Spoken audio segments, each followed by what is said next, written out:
आयुष्याशी अजून माझा करार बाकी आहे. आयुष्याशी अजून माझा करार बाकी आहे. मावळताना लखलखण्याचा विचार बाकी आहे. आयुष्याची सकाळ माझ्या खरेच सुंदर गेली. संध्येची मज फिकीर नाही. दुपार बाकी आहे. आयुष्याशी अजून माझा करार बाकी आहे. मावळताना लखलखण्याचा विचार बाकी आहे. आधाराने कसे बसे मग जगावयाचे नाही. जगण्यासाठी मनात ऊर्जा चिकार बाकी आहे. आयुष्याशी अजून माझा करार बाकी आहे. मावळताना लखलखण्याचा विचार बाकी आहे. स्वार्थासाठी उगाच खोटा सलाम केला नाही. फाटत गेलो तरी भरजरी किनार बाकी आहे. आयुष्याशी अजून माझा करार बाकी आहे. मावळताना लखलखण्याचा विचार बाकी आहे.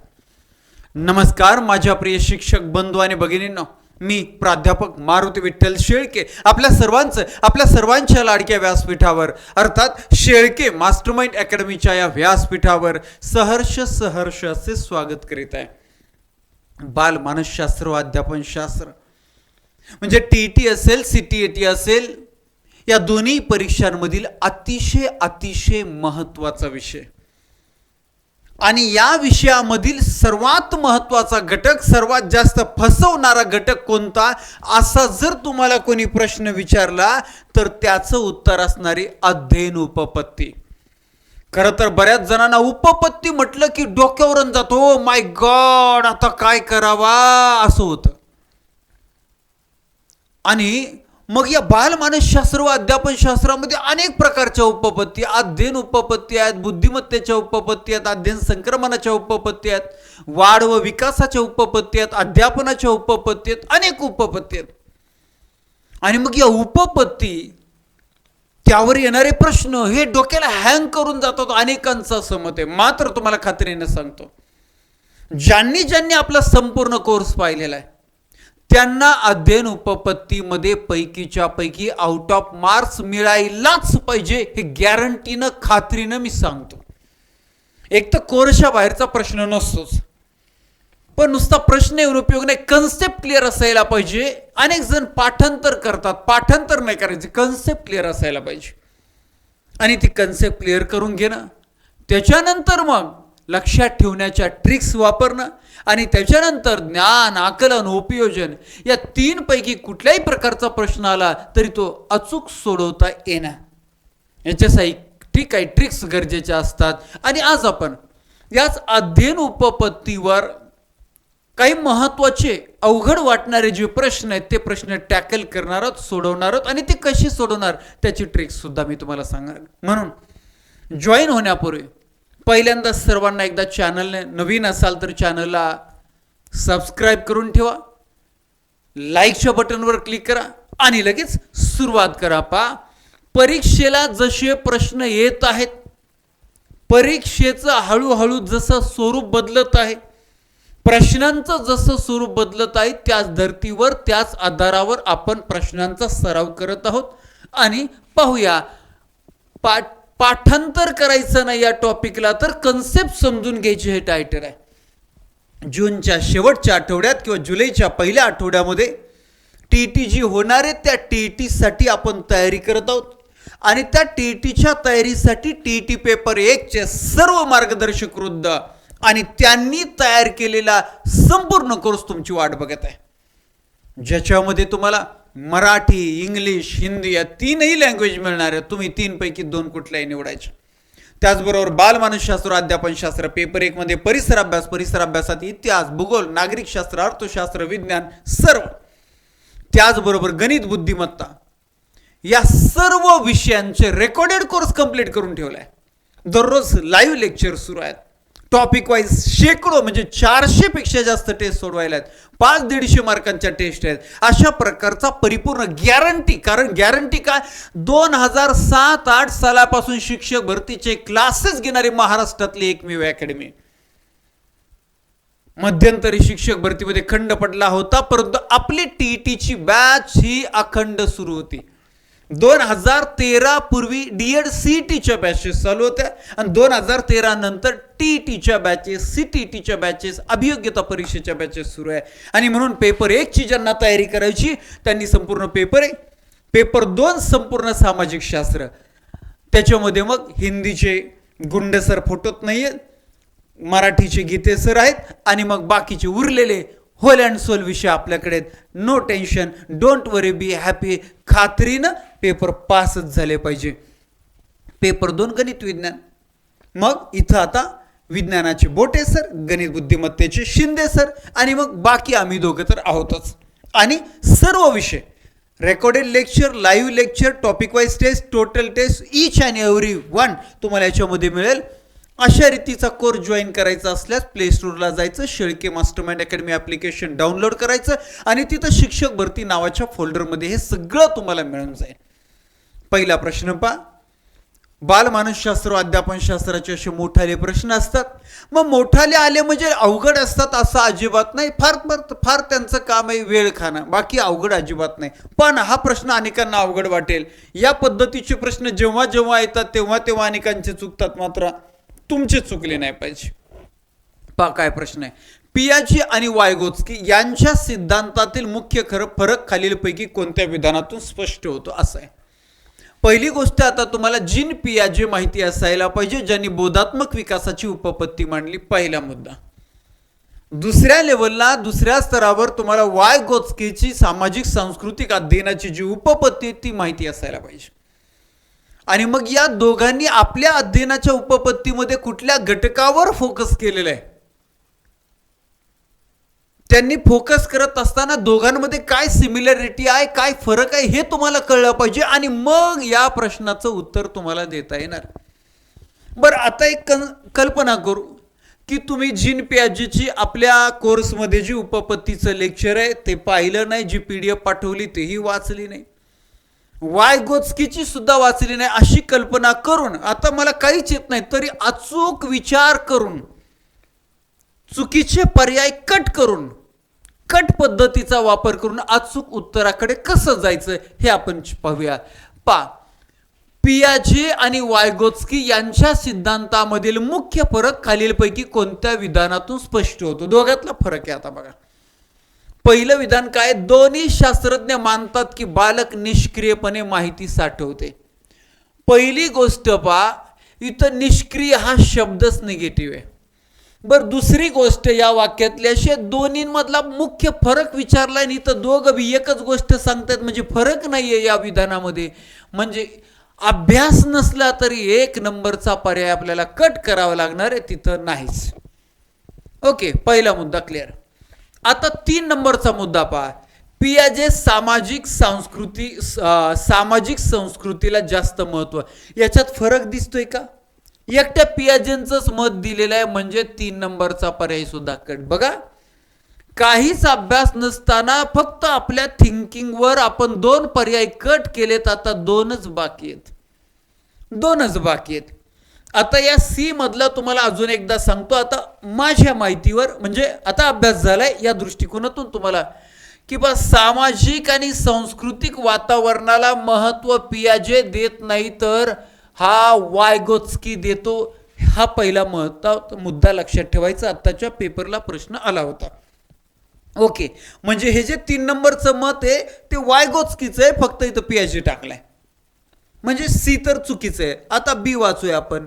पियाजे अध्ययनात भाषेला प्राथमिक स्थान देतात. इथंही उलट केलंय, तर पियाजे नाही, वायगोत्स्की हा अध्ययनात भाषेला प्राथमिक स्थान देतो. पियाजे नाही. पियाजेचे वेगळ्या अवस्था आहेत, मग त्याच्या कृतीपासून सुरुवात, कशी काय शब्दपूर्व अवस्था वगैरे वगैरे हे आपण पाहिलं झालं. याचा अर्थ काय, तर बी सुद्धा चुकीचा आहे. आता एकच पर्याय राहिला आहे. पियाजेच्या मते विकास अध्ययनापूर्वी होते. अगदी बरोबर आहे. पियाजेचं काय मत आहे की विकास अध्ययनापूर्वी विकास होतो. म्हणजे त्याचं असं मत आहे की अध्ययनापूर्वी अध्ययनासाठी जी मॅच्युरिटी लागते ना, ज्या गोष्टींची डेव्हलपमेंट व्हायला पाहिजे, त्याच्याशिवाय अध्ययन होऊ शकत नाही. बरोबर, त्याला तो विकास म्हणतोय आणि त्याचं म्हणणं बरोबर आहे. त्याच्या पुढे पाहता तर वायगोत्स्कीच्या मते अध्ययन विकासाला चालना देते. अगदी बरोबर आहे. किती म्हणतायत जीन पियाजे यांचं मत बरोबर आहे, पण त्याच्या पुढं हा जो विकास होत असतो तो विकास होत असताना अध्ययनामुळे त्याला चालना मिळते, प्रेरणा मिळते, प्रोत्साहन मिळतं. अशा रीतीनं 4 नंबरचं विधान बरोबर आहे आणि 4 नंबरचंच विधान आपलं उत्तर आहे. ओके, झालं. पहिला प्रश्न आपला क्लिअर झाला.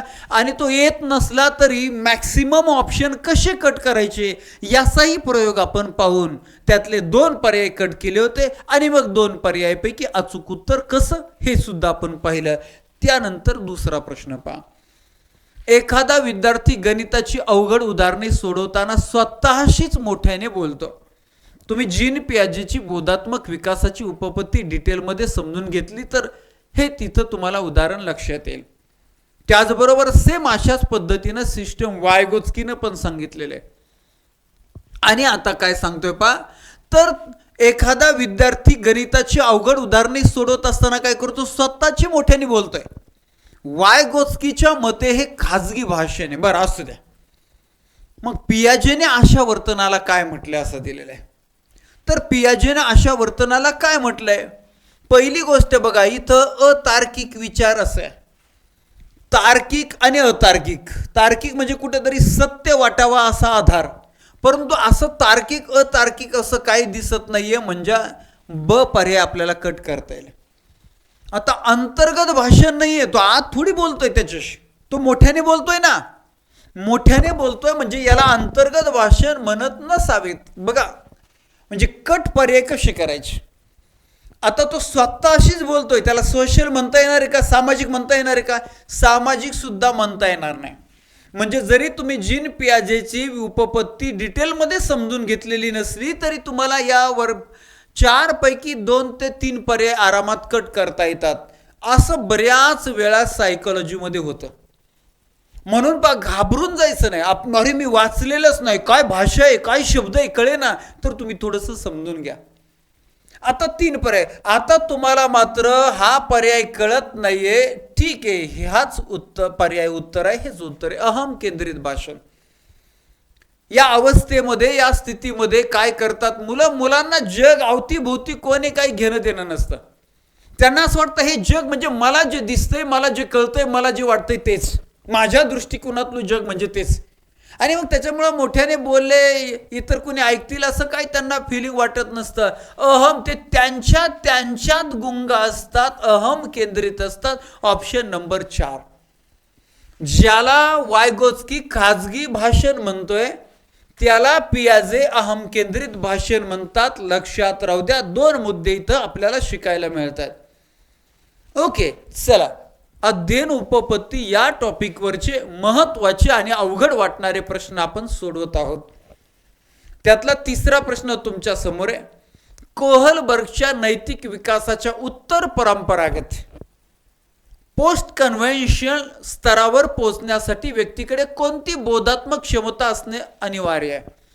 आता तुम्हाला कोहलबर्गने मांडलेली नैतिक विकासाची उपपत्ती माहिती असायला पाहिजे. झाले. कोहलबर्गनी कोणती, सोपा प्रश्न काय येतो, नैतिक विकासाची उपपत्ती कोणी मांडली. बरोबर, कोहलबर्गनी मांडली. बर, त्याच्यामध्ये 3 स्तर दिलेले आहेत. पहिला आहे पा सांकेतिक पूर्व पातळी.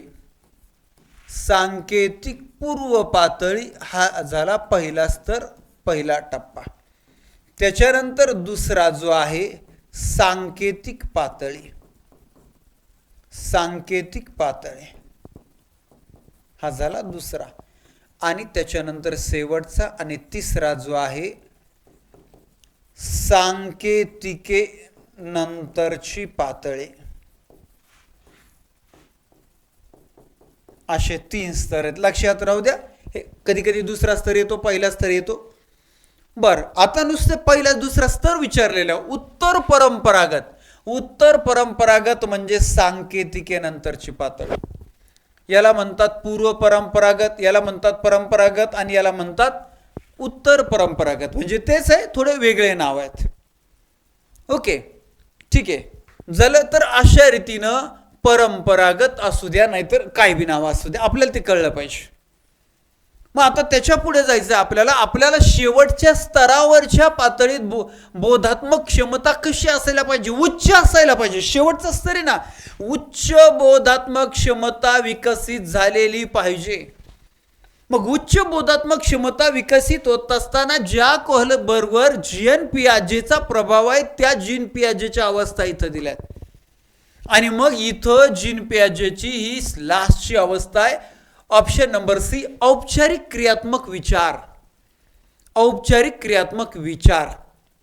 ओके.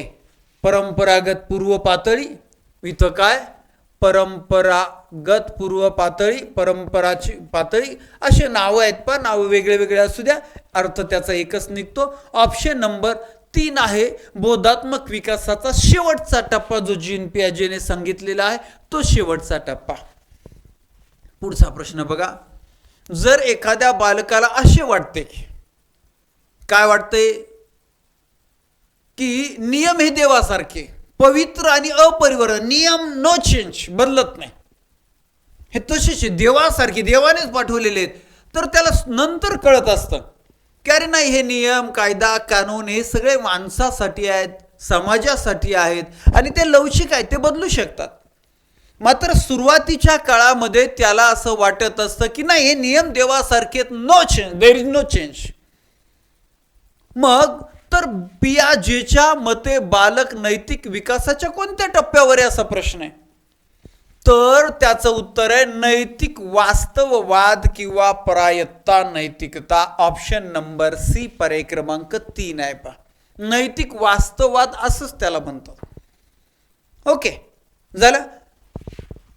त्याच्यासाठी बा जीन पियाजे आपल्याला उकळून प्यायचंय. त्याच्यावर जास्त प्रश्न परीक्षेला येतात, त्यातले त्यात थोडे डीप येतात आणि म्हणून नीट समजून घ्यायचं. पुढचा प्रश्न बघा.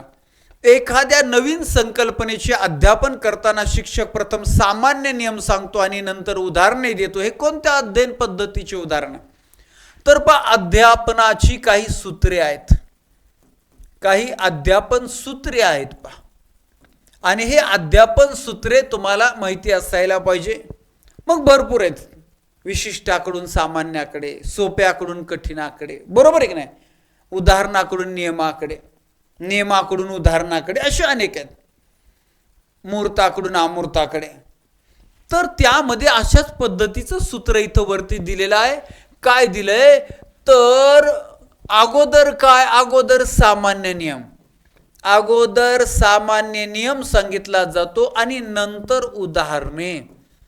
नंतर उदाहरणे सांगितले जातात. एकवचनी सामान्य नामाच्या पूर्वी जर एकवचनी सामान्य नामाच्या उच्चाराची सुरुवात स्वराने होत असेल तर त्या अगोदर आपण ॲन हे उपपद वापरतो. असा नियम सांगितला, अगोदर नियम सांगितला आणि नंतर त्याचं उदाहरण दिलं, ॲन एलिफंट. मग याला काय म्हणायचं तर याला म्हणायचं अवगामी पद्धत. Option number 4. आणि उद्गामी नावातच बघा ना, उद्गामी हे उद आहे ना, म्हणजे अगोदर उदाहरण असणार आणि त्याच्यानंतर नियम असणार, आहे की नाही लक्षात? सोपं आहे की नाही लक्षात ठेवायला?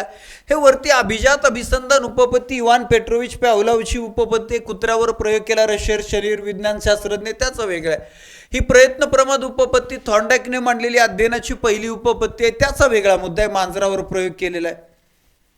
म्हणून आपल्याला हे 2 महत्त्वाच्या पद्धती आहेत, 2 महत्त्वाचे सूत्र आहेत, लक्षात ठेवा. उद्गामी पद्धतीमध्ये आधी उदाहरण, त्यानंतर नियम. आणि अवगामी पद्धतीमध्ये अगोदर नियम सांगितला जातो, सूत्र सांगितलं जातं, त्यानंतर त्याचे उदाहरणं पाहिले जातात. आपल्याला वर जो प्रश्न विचारलेला आहे तो ऑप्शन नंबर 4चं उदाहरण आहे, ऑप्शन नंबर 4चं वर्णन आहे, स्पष्टीकरण आहे. नेक्स्ट, पियाजेच्या सिद्धांतानुसार विकेंद्रीकरण ही क्षमता बालकात कोणत्या अवस्थेत विकसित होते? विकेंद्रीकरण म्हणजे काय तर हे बच्चे कंपनी, हे जे टाबर आहे, बालक आहे, ते अनेक पैलूंवर विचार करायला लागतं, अनेक पैलूंवर विचार करायला लागतं, म्हणून त्याला विकेंद्रीकरण म्हटलेलं आहे. पहिलं ते असं केंद्रित असतं ना, स्वतःच्याच धुंदीत असतं ना, आता ते विकेंद्रित अनेक पैलूवर विचार करायला लागले. तर मग त्याचं काय उत्तर आहे? अनेक पैलूंवर विचार करायला लागलंय तर त्याचं उत्तर काय आहे असा प्रश्न, तर क्रियापूर्वावस्था, मूर्त क्रियात्मक अवस्था, अहम केंद्रित अवस्था आणि संवेदीकारक अवस्था अशी 4 अवस्था. त्यातलं मी तुम्हाला अहम केंद्रितचं याच्या अगोदर 1-2 वेळा प्रश्न आलेले, त्याचं वर्णन मी तुम्हाला केलेलं आहे. अहम केंद्रित म्हणजे की त्याच्याच दृष्टिकोनातून तो जे जग बघतं, बाकीचे विचार नसतात. तर इथं त्याचं उत्तर आहे मूर्त क्रियात्मक अवस्था. मूर्त क्रियात्मक अवस्था ऑप्शन नंबर 2, पर्याय क्रमांक 2 उत्तर आहे. शब्दपूर्व अवस्था बरोबर, क्रियापूर्व अवस्था, मूर्त क्रियात्मक अवस्था, अशा प्रकारे त्यांच्या ज्या जीन प्याजेच्या अवस्था आहेत, संवेदनकारक अवस्था म्हणजे शब्दपूर्व अवस्था, त्यानंतर क्रियापूर्व कालखंड आहे, त्याच्यानंतर मूर्त क्रियात्मक कालखंड आहे आणि शेवटचा वस्तुनिष्ठ क्रियात्मक कालखंड आहे म्हणजेच औपचारिक. तर अशा रीतीनं बोधात्मक विकास कसा होतो हे जीन पियाजेने या 4 अवस्थांच्या माध्यमातून त्याचे वेगवेगळे वैशिष्ट्य सांगितलेत आणि त्या वैशिष्ट्यांवर नेहमी सातत्यानं प्रश्न विचारले जातात. म्हणून हे वैशिष्ट्य हे सगळे व्यवस्थित पाहिजे. हा चार्ट नीट लक्षात ठेवायचा. आत्तापर्यंत प्रामुख्याने या चार्टवरच जास्त प्रश्न आलेले आहेत, म्हणून हा चार्ट एकदा पाहून घ्या. स्क्रीनशॉट काढू शकता. पहिली अवस्था तिला संवेदकारक कालखंड म्हणतात, त्याला संवेदनकारक कालखंड म्हणतात, तिला शब्दपूर्व अवस्था म्हणतात. 0 ते 2 वर्ष. मग त्याचं वैशिष्ट्य मूल चेतकाचे वर्गीकरण करायला लागते, संवाद साधायच्या दृष्टीने विचार करू लागते. त्यानंतर दुसरी अवस्था क्रियापूर्व कालखंड, क्रियापूर्व प्रतिनिधित्वाचा कालखंड 2 ते 7 वर्ष पुढं क्रमाने चालायचं. काही प्रमाणात संबोध निर्मिती होते, नाणी नोटा पैसे आहेत हे कळते, मात्र त्याचं मूल्य कळत नाही. याच्यानंतर मूर्त क्रियात्मक कालखंड, वास्तव क्रिया, मूर्त क्रिया अवस्था. इथं 7 ते 12 कालखंड आहे. प्रत्यक्ष कृतीतून शिकणं आहे, नैसर्गिक घटनावरून निष्कर्ष काढू लागते, मूल अवबोधाचे व संबोधाचे वर्गीकरण करायला शिकते. ओके. आणि सर्वात शेवटचा आहे औपचारिक क्रियात्मक अवस्था, बौद्धिक विकासाची अवस्था, वस्तुनिष्ठ क्रियात्मक कालखंड. आणि याचं 12 ते 16 वर्ष वयोगट. इथं वैचारिक समस्या सोडवते, संश्लेषण, विश्लेषण, सामान्यीकरण या उच्च मानसिक क्षमतांचा विकास. हे फार महत्त्वाचा चार्ट आहे, लक्षात राहू दे. आता पुढचा प्रश्न स्किनरच्या मते जेव्हा विद्यार्थी एखाद्या प्रश्नाचे उत्तर बरोबर देतो आणि शिक्षक त्याला शाबास म्हणतात, तेव्हा हे कशाचे उदाहरण आहे? आता पहिली गोष्ट तुम्ही स्किनर साहेब नीट लक्षात ठेवा, नेहमी येतात. त्यांची उपपत्ती कोणती आहे? उपपत्तीचं नाव आहे साधक अभिसंधान उपपत्ती. साधक अभिसंधान उपपत्ती असं त्यांच्या उपपत्तीचं नाव आहे. ही साहचर्यवादी उपपत्ती प्रकारातली आहे. ज्या साहचर्यवादी उपपत्तीचा आधार म्हणजे वर्तनवाद आहे, बरोबर. चेतक प्रतिसाद यांच्यामध्ये अनुबंध निर्माण झाल्यानंतर अध्ययन होतं, असं मत या साहचर्यवादी उपपत्तीच्या प्रकाराचं आहे, ज्यामध्ये प्रयत्न प्रमाद, अभिजात अभिसंधान आणि साधक अभिसंधान अशा 3 प्रकारच्या 3 उपपत्ती आहेत. त्यामध्ये साधक अभिसंधान उपपत्ती, या साधक अभिसंधान उपपत्तीमध्ये 2 महत्त्वाचे शब्द आहेत, लक्षात राहू द्या. एक आहे प्रत्याभरण आणि दुसरा आहे प्रबलीकरण. प्रत्याभरण आणि प्रबलीकरण. आता प्रत्याभरण म्हणजे काय? तर एखादी गोष्ट, जी एखादी कृती केली आणि त्या कृतीमुळं जर माणसाला त्रास होत असेल, शिक्षा होत असेल, तर माणूस ती कृती टाळतो. अशा रीतीनं प्रत्याभरण ही संकल्पना. दुसऱ्या बाजूला प्रबलीकरण, याच संकल्पनेला दृढीकरण असंही म्हणतात. दृढीकरण. दृढीकरण म्हणजे काय? माणसानं एखादी कृती केली, कृती केल्यानंतर त्या कृतीमुळे माणसाला बक्षीस मिळालं, तर वारंवार ती कृती केली जाते, म्हणजेच अध्ययन होतं, ती कृती शिकली जाते. अशा रीतीनं प्रबलीकरण किंवा दृढीकरण. आता इथं विद्यार्थी काय म्हटले? ती विद्यार्थी एखाद्या प्रश्नाचं उत्तर बरोबर दिल्यानंतर शिक्षक शाबास म्हटले. आता या प्रबलीकरण किंवा दृढीकरणाचं वर्गीकरण. जर शिक्षा होऊ नये म्हणून एखाद्या गोष्टीचा अभ्यास केला जात असेल, तर त्याला नकारात्मक प्रबलीकरण म्हणतात. नकारात्मक. बक्षीस मिळावं म्हणून एखादी गोष्ट कायमस्वरूपी केली, वारंवार केली, तर तिला म्हणतात सकारात्मक प्रबलीकरण. सकारात्मक. तसंच याला ऋणात्मक प्रबलीकरण आणि धनात्मक प्रबलीकरण असेही नाव आहेत, लक्षात राहू द्या. आता या प्रबलीकरणाचे पुन्हा 2 गटामध्ये वर्गीकरण केलं, पुन्हा वेगळ्या पद्धतीस. तर काय इथं दुय्यम दृढीकरण आणि प्राथमिक दृढीकरण असे दोन प्रकार आहेत. जर नैसर्गिक काही बक्षीस मिळणार असेल, नैसर्गिक बक्षीस मिळणार असेल तर त्याला म्हणतात प्राथमिक प्रबलीकरण, प्राथमिक दृढीकरण. शिक्षक नैसर्गिक नाही, त्याला प्रोत्साहन देण्यासाठी जाणीवपूर्वक त्यांनी तो शब्द उच्चारला, शाब्बास. आणि म्हणून तो जो आहे तो दुय्यम प्रबलीकरणाचा एक प्रकार आहे, दुय्यम प्रबलीकरणाचा प्रकार, दुय्यम दृढीकरणाचा प्रकार. आणि म्हणून आपलं उत्तर आहे ऑप्शन नंबर 1, दुय्यम दृढीकरण. ओके, तर अशा रीतीनं प्रबलीकरण किंवा दृढीकरणाचे अनेक वेगवेगळ्या पद्धतीनं वर्गीकरण केलं जातं. त्याची उदाहरणं परीक्षेला येतात, ते आपल्याला ओळखता आले पाहिजे, त्यांच्यामधला फरक आपल्याला समजता आला पाहिजे. ओके, चलो जाएंगे आगे. पुढचा प्रश्न पहा. बांदुरा यांच्या सिद्धांतानुसार पर्यायी दृढीकरण म्हणजे काय? आता आलं परत इथं दृढीकरण. पहा, बांदुरा बाबांनी म्हणजे हा अल्बर्ट बांदुरा झाला. बरं, यानं कोणती उपपत्ती मांडलेली आहे? यानं मांडलेल्या उपपत्तीचं नाव आहे सामाजिक निरीक्षणात्मक उपपत्ती. सामाजिक निरीक्षण किंवा सामाजिक निरीक्षणात्मक, तिला अनुकरण उपपत्ती, निरीक्षण उपपत्ती असे अनेक नाव आहेत. बर, या उपपत्तीमध्ये बांदुरानं काय सांगितलंय की विद्यार्थी बालक अगोदर निरीक्षण करतो, म्हणजे त्यालाच त्याने अवधान असं नाव दिलेलं आहे, बरोबर. त्याच्यानंतर तो धारण करतो, म्हणजे धारणा आहे. त्याच्यानंतर मग तो काय करतो पहा, पर्यायी दृढीकरणाकडे आता आपल्याला जायचं.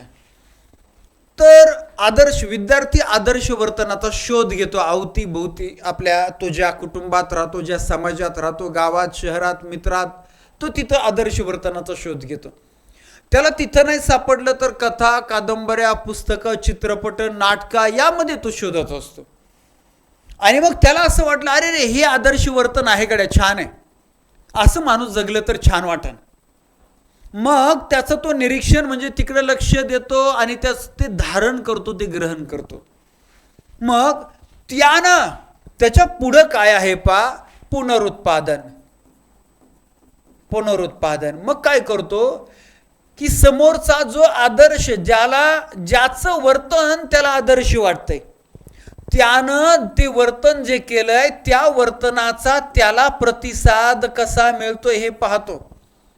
आणि त्याला जर फायद्याचा चांगला प्रतिसाद मिळत असेल तर त्या वर्तनाचं हा अनुकरण करतो. याला म्हणतात पर्यायी दृढीकरण. शेकडो उदाहरणं सांगता येतील. तेरे नाम नावाचा चित्रपट आला, त्या चित्रपटामधील त्या हिरोना बोलता बोलता, खेळता खेळता बायकोला पाण्यात टाकून दिली, ती मेली. याला माहिती नव्हतं ती पोहता येतं का नाही, दिली टाकून चष्टा, तिला काय पोहता येत नव्हतं, बुडून मेली.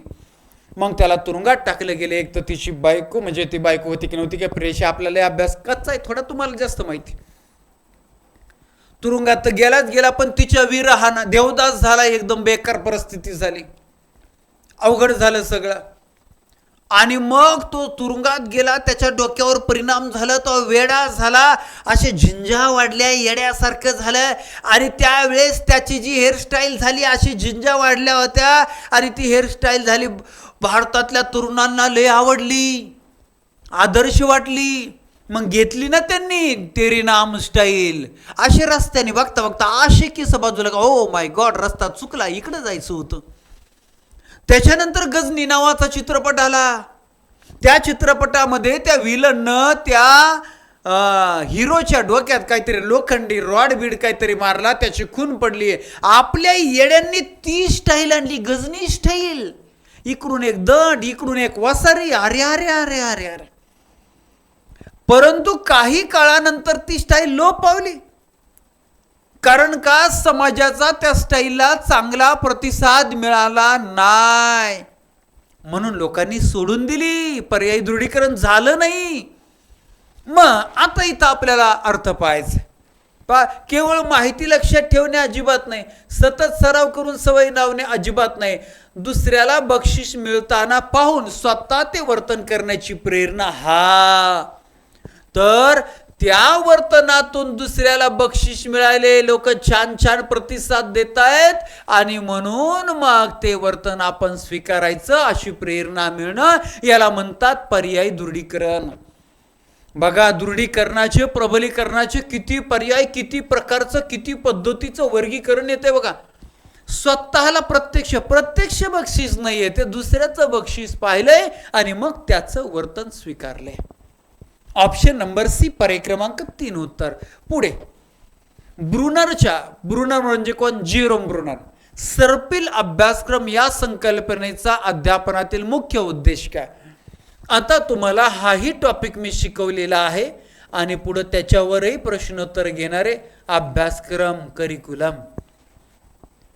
आणि मग या अभ्यासक्रमाचे प्रकार आहेत वेगळे वेगळे वेगळे वेगळे वेगळे. त्यातलं एक टायटल इथं दिलेलं आहे, सर्पिल. सर्पिल सर्पिल एकच घटक, त्याची सखोलता वाढत वाढत वाढत वाढत वाढत वाढत नेली. बरोबर, बेरीजच शिकवायची, पण अगोदर मग एक अंकी बेरीज, 2 अधिक 2 बरोबर किती? 4. आता दुसरा वर्ग आला, 22 अधिक 24 बरोबर किती? त्याच्या पुढचा वर्ग आला, 222 अधिक 444 बरोबर किती? एकच घटक, एकच संकल्पना काठिण्य पातळी वाढवत वाढवत वाढवत जाते, तोच घटक मोठा मोठा सखोल सखोल सखोल अभ्यासक्रमात येतो, त्याला म्हणतात सर्पिल अभ्यासक्रम. मग आता या 4 पर्यायापैकी काय वर्णन दिले? कोणतं? केवळ पाठांतरावर भर देऊन माहिती साठवणे, असं कुठं अभ्यासक्रम असतो का? साहजिकच नाही. बरोबर. पुढं एकाच संकल्पनेची वारंवारता वाढत्या काठिण्य पातळीसह करणे, हेच तर सांगितलं आता मी, म्हणून उत्तर 2 नंबर आहे पर्याय क्रमांक. तरी 3 आणि 4 वाचतो. कठीण विषय अभ्यासक्रमातून पूर्णपणे वगळणे, असं कुठं असतं का? सर्व विषय एकाच वेळी शिकवणे असं बी नसतंय. ऑप्शन नंबर 2च उत्तर आहे, बाकीचे 3 पर्याय कामाचे नाही. पुढे गॅग्ने यांच्या, रॉबर्ट गॅग्ने आला, श्रेणीबद्ध अध्ययन उपपत्ती, 8 स्तर, 8 प्रकार अध्ययनाचे क्रमाने लक्षात ठेवायचे. आणि मग त्याने सांगितलेल्या अध्ययन श्रेणीमध्ये नियम अध्ययन करण्यासाठी खालीलपैकी कोणती पूर्ववट अनिवार्य आहे? नियम अध्ययन. नियम अध्ययन करण्यासाठी काय पूर्व अट दिलेली आहे असं त्यांनी विचारलं. तर नियम काय करतात? नियम अनेक वेगवेगळ्या संकल्पनातील संबंध दर्शवित असतात, सांगत असतात, शिकवत असतात. साम्य आहे, फरक आहे, जे काय. आणि म्हणून आपल्याला जर त्या संकल्पनांमधला फरक, साम्य, संबंध समजून घ्यायचा असेल तर त्या अगोदर आपल्याला संकल्पना तर समजलेल्या पाहिजे. आणि म्हणून आपल्याला उत्तर आहे संकल्पनांचे आकलन, ऑप्शन नंबर 4 पर्याय क्रमांक 4. इथं केवळ पाठांतर क्षमता हे निगेटिव्ह आहे हे तर नाही, समस्येचे थेट निराकरण हा शेवटचा टप्पा आहे त्याच्या अध्ययन श्रेणीबद्ध उपपत्तीमधला शेवटचा, लास्ट समस्या. बरोबर. शाब्दिक सहचार्य आपण का पाहिलेलं आहे. तर अशा रीतीनं ऑप्शन नंबर 4 आपलं इथं उत्तर आहे. ओके. आणि अशा प्रश्नांची परफेक्ट तयारी तुम्हाला करायची. किती बी अवघड येऊ द्या, आपल्याला बालमानसशास्त्र व अध्यापन शास्त्रामध्ये 30 पैकी 30 मार्क्स मिळवायचे. तर महाराष्ट्रामध्ये एकमेव स्टेज, एकमेव अकॅडमी ती म्हणजे शेळके मास्टरमाइंड अकॅडमी. 2007 सालापासून आतापर्यंत शिक्षक भरतीमध्ये ओनली अँड ओनली एकच स्टेज, एकच व्यासपीठ काम करते, शेळके मास्टरमाइंड अकॅडमी. ज्यांना हा कोर्स जॉईन करायचा आहे, प्ले स्टोअरला जा, Shelke mastermind academy application download करा, शिक्षक भरती नावाच्या फोल्डरमध्ये जा, बालमानसशास्त्र अध्यापन शास्त्र हा कोर्स, ज्याच्यामध्ये संपूर्ण अभ्यासक्रम रेकॉर्ड स्वरूपात मिळेल. नव्यानं काही टॉपिक शिकवणारे जे रेकॉर्ड करून येतील किंवा लाईव्हमध्ये शिकवले जातील. 200 पेक्षा जास्त टॉपिक वाईज टेस्ट तुम्हाला सोडवायला मिळतील. त्यामध्ये टॉपिक टेस्ट असतील, याच्या अगोदरच्या PYQ सुद्धा असतील. आणि अशा टेस्टच्या विश्लेषणाचे लेक्चर आता जसे सुरू आहेत तसे सुद्धा तुम्हाला त्याच्यामध्ये लाईव्ह रेकॉर्ड दोन्ही स्वरूपात मिळतील. 6 महिने व्हॅलिडिटी, याच्या बाहेरचा प्रश्न नसतो. हे 18 वर्षापासून महाराष्ट्र अनुभवतोय. म्हणून काळजी नसावी, फक्त काळजीनं अभ्यास करायचा, वेळच्या वेळेला हे सगळं नियोजन करून जॉईन करायचं. त्याच्या पुढे तुम्हाला सेल्फ स्टडीसाठी बालमानसशास्त्र व अध्यापन शास्त्राची पहिली आवृत्ती आपण 2008 पब्लिश केली होती, ज्यावेळेस D.Ed CET झाली होती बघा ऑगस्टमध्ये 2008. त्यानंतर आता आपली 2025-26 आपण 9वी आवृत्ती पब्लिश केलेली आहे आणि या 9व्या आवृत्तीचं बुकिंग आहे. D.Ed असो, B.Ed असो, पेपर 1 असो, पेपर 2 असो, सर्व घटकांच्या नोट्स यामध्ये, सर्व घटकांवर प्रश्नोत्तर यामध्ये, आतापर्यंतच्या TETला आलेले सर्व प्रश्नोत्तर यामध्ये, 11वी-12वीच्या मानसशास्त्राचा समावेश यामध्ये आहे. TET आणि CTET परीक्षा परिषद आणि केंद्रीय माध्यमिक शिक्षण मंडळ CBSE दोन्हींचाही अभ्यासक्रम यामध्ये समाविष्ट केलेला आहे. आणि त्याच्यामुळे निश्चिंत राहून हे पुस्तक बुक करायचंय. हे पुस्तक बुक करण्यासाठी खाली पट्टीमध्ये स्क्रीनवर जो नंबर दिसत आहे तो माझा व्हॉट्सअप नंबर, त्या व्हॉट्सअप नंबरला पुस्तक पाहिजे असा मेसेज करा. मी तुम्हाला सर्व डिटेल्स पाठवेल, त्याप्रमाणे प्रोसेस करा. बुकिंग केल्यानंतर 5व्या दिवशी पुस्तक तुम्हाला घरपोच मिळेल. पुस्तक पोहोचल्यानंतर मस्तपैकी पुस्तकासोबत एक फोटो काढून मला व्हॉट्सअपला परत पाठवायचे. ठीक आहे. त्याचबरोबर ज्यांना तुम्हाला मराठी संपूर्ण व्याकरणाची आणि शब्दसंपत्तीची तयारी करायची असेल, कोणतीही परीक्षा असेल, तरी तुम्हाला आदरणीय श्री गीते सरांचा मराठी व्याकरणाचा कोर्स सुरू झालेला आहे. लाईव्ह आहे, रेकॉर्डेड आहे, टॉपिक टेस्ट आहे, PYQ टेस्ट आहे. याचबरोबर गणित बुद्धिमत्तेचा स्वतंत्र कोर्स तुम्हाला जॉईन करायचा असेल तरी आदरणीय श्री शिंदे सरांचा TET साठी स्वतंत्र, अभियोग्यता परीक्षेसाठी स्वतंत्र, सरळ सेवा भरतीसाठी स्वतंत्र असे कोर्स रेडी आहे. तुम्हाला जो पाहिजे तो आपल्या शेळके मास्टरमाइंड अकॅडमी ॲप्लिकेशनमध्ये मिळेल. काळजी नसावी. गॅरंटी सिलेक्शनची, गॅरंटी पात्रतेची देणारी एकमेव अकॅडमी आणि म्हणून काळजी नसावी. फक्त कोर्स पाहण्यासाठी वेळ द्यायचा. आजच्या या प्रश्नोत्तर विश्लेषणामध्ये इथंच थांबणार आहोत.